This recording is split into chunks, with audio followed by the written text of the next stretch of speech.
SCP-662. Object Class: Safe. Special Containment Procedures.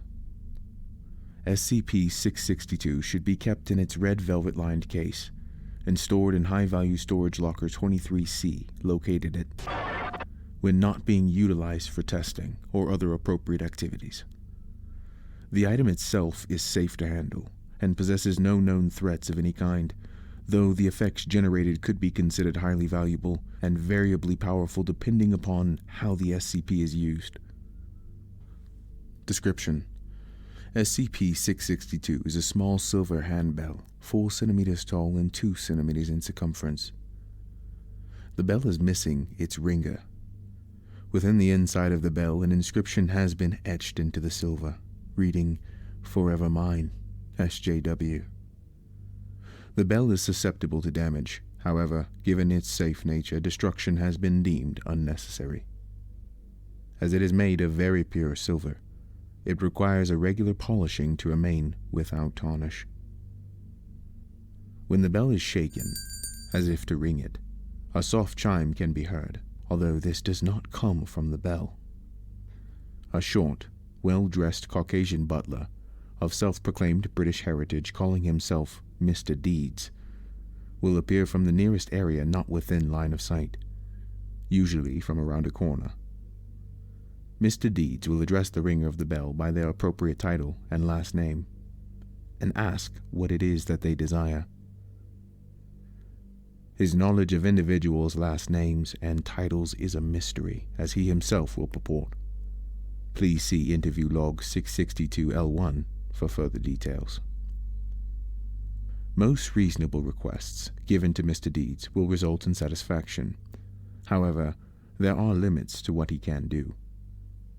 He is unable to produce very complex items, such as sports cars, luxury homes, or personal jets. If he is allowed to leave the line of sight in return, he is able to produce smaller, less complex items, such as a ham sandwich, a glass of iced tea, or even more luxurious items, like caviar or a brick of gold. A list of notable items the butler has thus been able to provide to those who ring the bell may be found in Addendum 662A1. Mr. Deeds will perform menial tasks such as washing vehicles, preparing food, and cleaning bathrooms.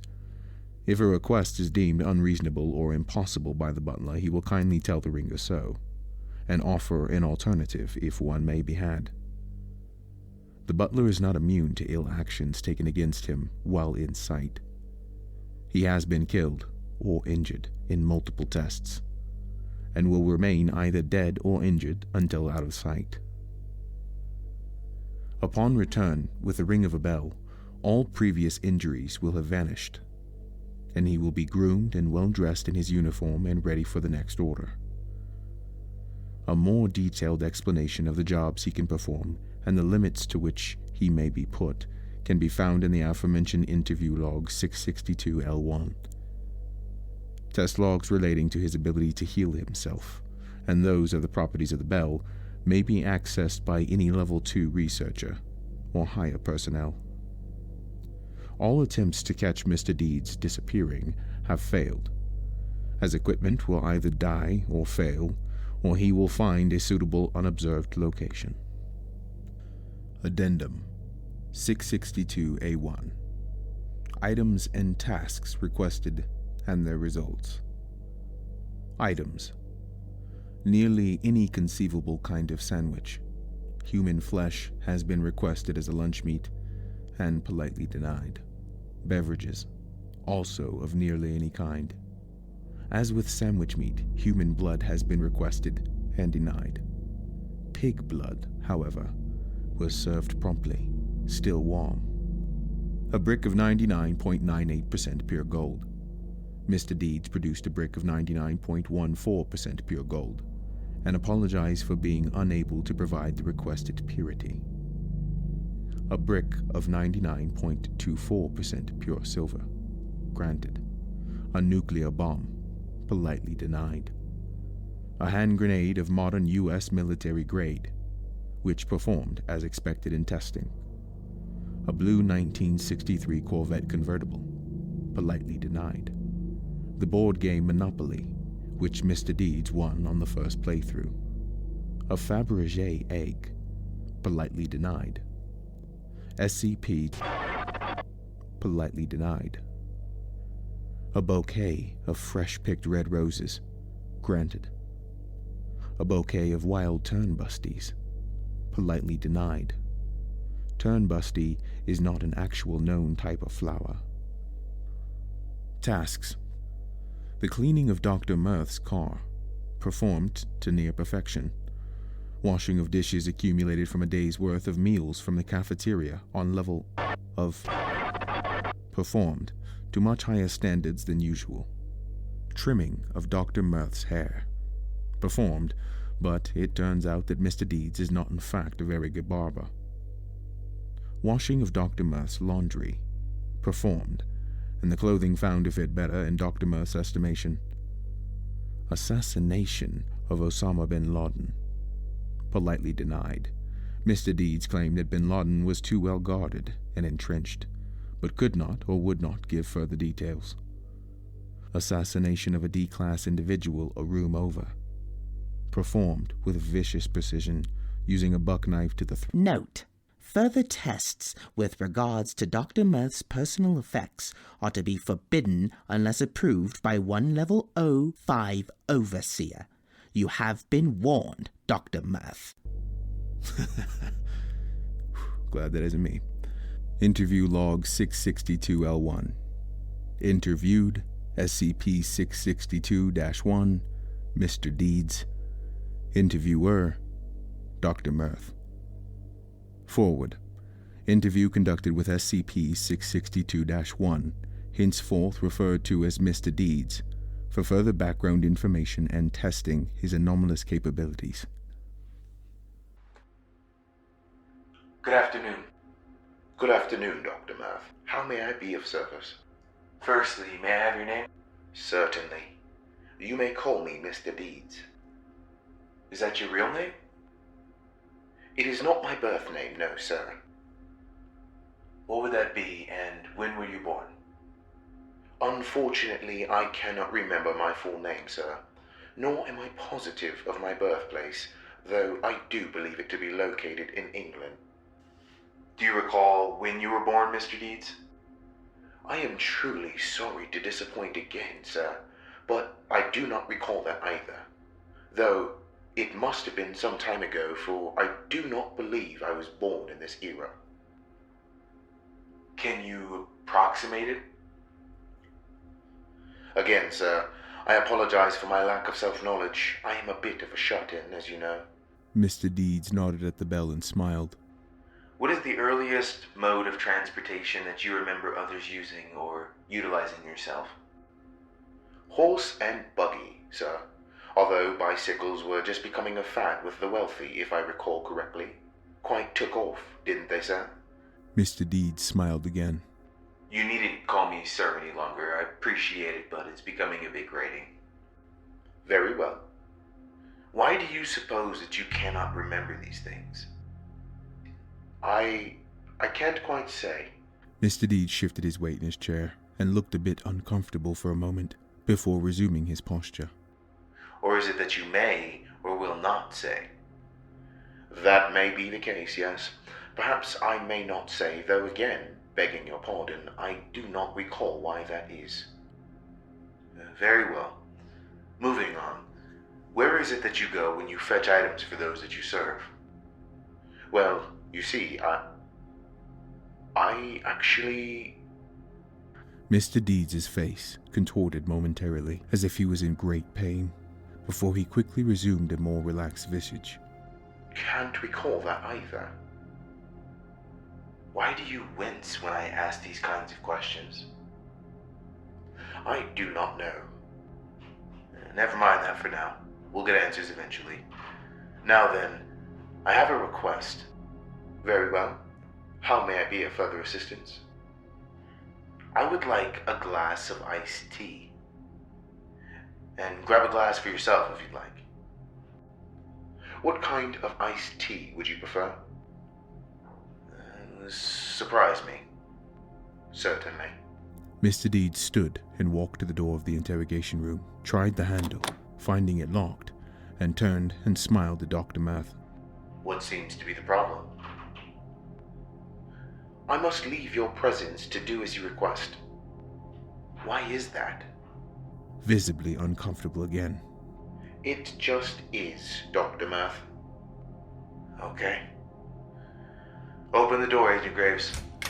Mr. Deeds left the room. He proceeded down the hallway under visual surveillance via camera and Agent Graves. He paused momentarily at another door, shook his head, looked up at the camera and then at Agent Graves. Then he ran down the hallway and rounded the corner. Agent Graves did not follow, as he had been instructed to remain on guard at the door of the interrogation room.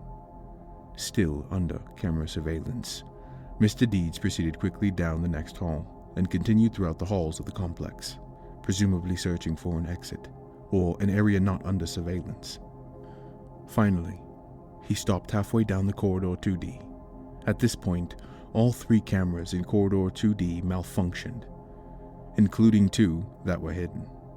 Exactly 3 minutes later, the cameras resumed normal functioning, revealing Mr. Deeds standing in the same position, but with a tray holding 2 glasses of iced tea in hand.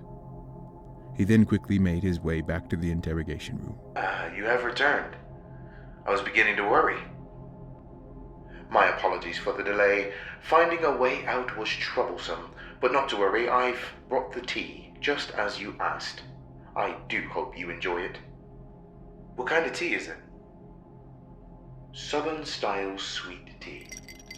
Mr. Deeds placed a glass in front of Dr. Mirth and resumed his seat at the other end of the table. Dr. Mirth hesitantly sniffed the tea, smiled, and took a sip. Quite good, Mr. Deeds. In fact, this is perhaps the best sweet tea I've ever had.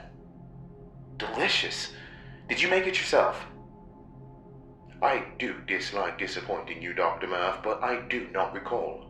I assumed that I did, but alas, my mind is not what it used to be. Dr. Mirth looked at his watch. You've only been gone about 10 minutes, Mr. Deeds.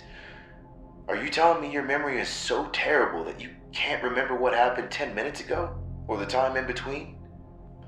I recall looking for a way out, and I recall returning with the tea, but that is all.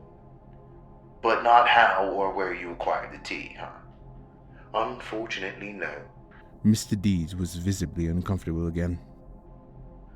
I have another request. As you wish. I would like a bar of gold. What percentage of pureness would you like? 99.98%, if you please. That may be possible. Let me see what I can do. We'll disable the cameras in the hall outside, and Agent Graves will wait in the interrogation room with me to make your trip a little bit faster this time. Very much appreciated. Shall I? Of course. Mr. Deeds exited into the hallway, where, despite what Dr. Mirth claimed, the cameras were not turned off. He paused for a moment, looked up at the closest camera, shook his head, and began traveling through the hallways of the complex as before. In corridor 2B he paused, and once more all cameras hidden or visible in the corridor malfunctioned. Exactly 10 minutes and 37 seconds later, the cameras began functioning again, to show Mr. Deeds once again in the same position, with a bar of gold in one hand. He then returned to the interrogation room. That took a bit longer than last time. Any reason? Well, it seems that the cameras in the hallway remained on, so I had to find a suitable way out again. I apologize for the delay. Also, I was not able to acquire a bar of gold to the pureness that you requested. But I assure you that this bar is 99.14% pure. Very impressive. We will be testing it, I'm sure you know. I did not know that you would, but it makes sense, I suppose. Will there be anything else, Dr. Mirth? Yes. For your next task, I would like for you to acquire for me a blue 1963 Corvette convertible. I am quite sorry, but that is not possible. Why not? I really wanted that one. Again, I cannot say why, except that I just know that one cannot be gotten via my methods. And what are those methods? I do not recall. Very well. I would like a Fabergé egg. Any will do. Ah, well, regretfully, that is impossible as well. And I suppose you cannot say why. That is correct. How about some caviar? Any brand or type will do. That I can do. Mr. Deeds once more entered the hallway outside of the interrogation room. This time, the cameras were turned off, after visual confirmation of Mr. Deeds' entry into the hall. 1 minute later, the cameras were turned back on, but Mr. Deeds had already returned to the interrogation room at this point. That was considerably faster, Mr. Deeds. It only took you 32 seconds, and the caviar is delicious. I am pleased to hear it. One more thing before we end the session, Mr. Deeds. I request that you assassinate Osama bin Laden.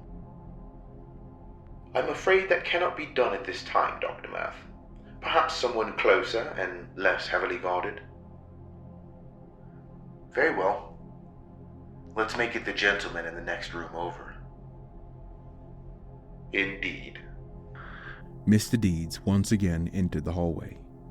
After visual confirmation, the cameras were momentarily turned off. When they returned back on, they revealed the door to the next interrogation room shutting.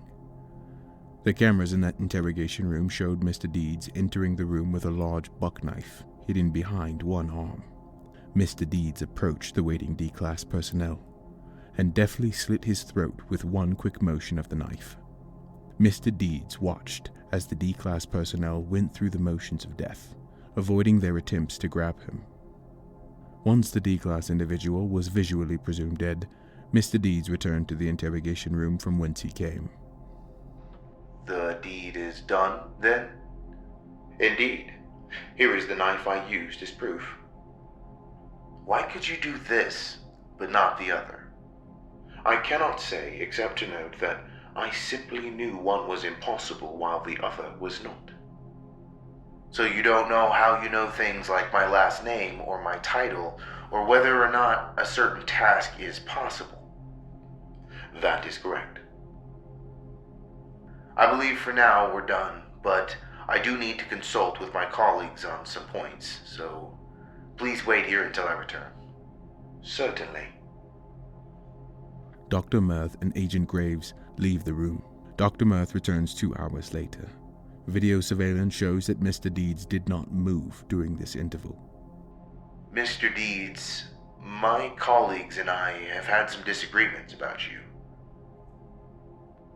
That's most unfortunate. We feel that these disagreements can only be resolved by examining you more intensely. Certainly, Dr. Math. To be specific, we'd like to examine you internally. Certainly, Dr. Math. We'd like to do an autopsy. Ah, shall I kill myself for you? And since you will be examining my internal organs, do you have a preferred method for my death? Yes, if that's possible. Certainly it is possible, Dr. Math. Might I suggest having me cut my own throat so that I am exsanguinated? The buck knife from when I killed Mr. is conveniently at hand, and although other methods are of course available, they would either take longer or damage my organs such that they are no longer accurately representative of my pre-mortem state. I suppose that will be acceptable. At this point, Mr. Deeds took the buck knife and placed the edge of the blade against his throat. Wait. Yes, Dr. Math? Before you do it, you will come back afterward, correct? I'm sorry, Dr. Math. I don't quite understand. After the pawn shop incident, when you were killed, you came back to life afterward when Sergeant rang the bell. If you say so, Dr. Math. Will you come back to life again? I have no idea, Dr. Math. If I did before, then presumably I will again, unless something has changed.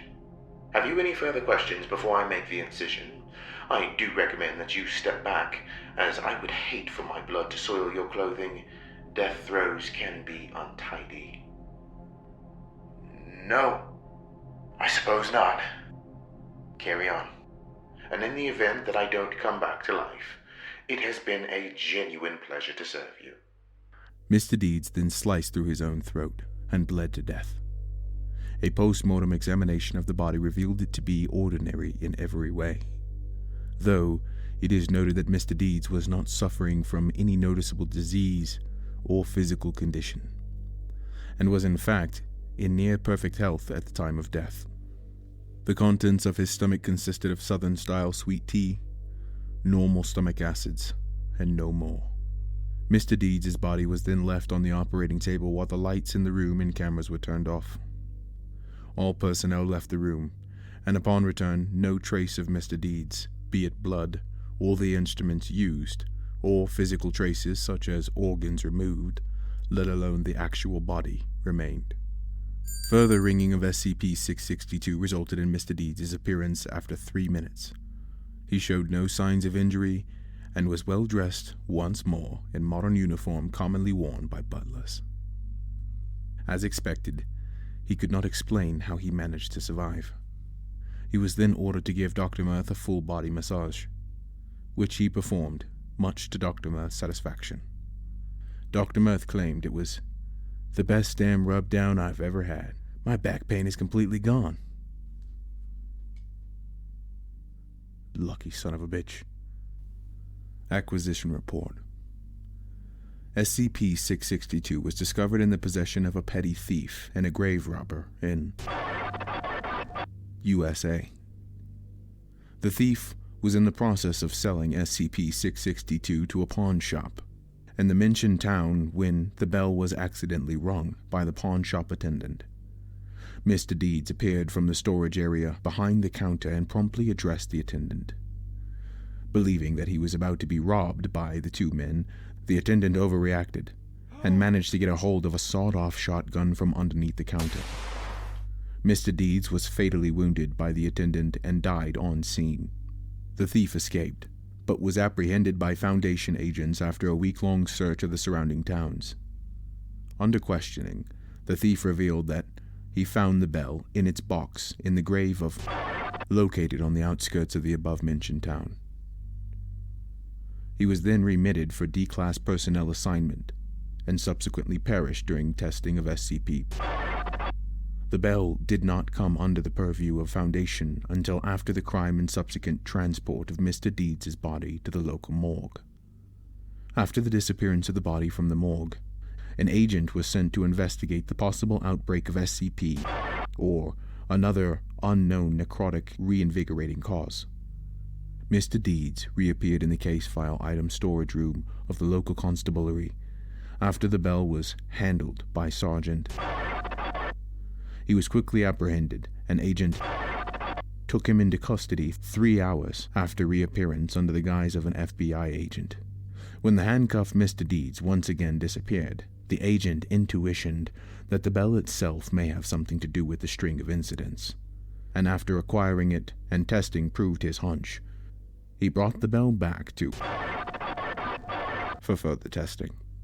Agent was awarded an official Foundation pat-on-the-back plaque for his handling of the incident and lack of self-serving interest once he discovered what the bell and Mr. Deeds were capable of.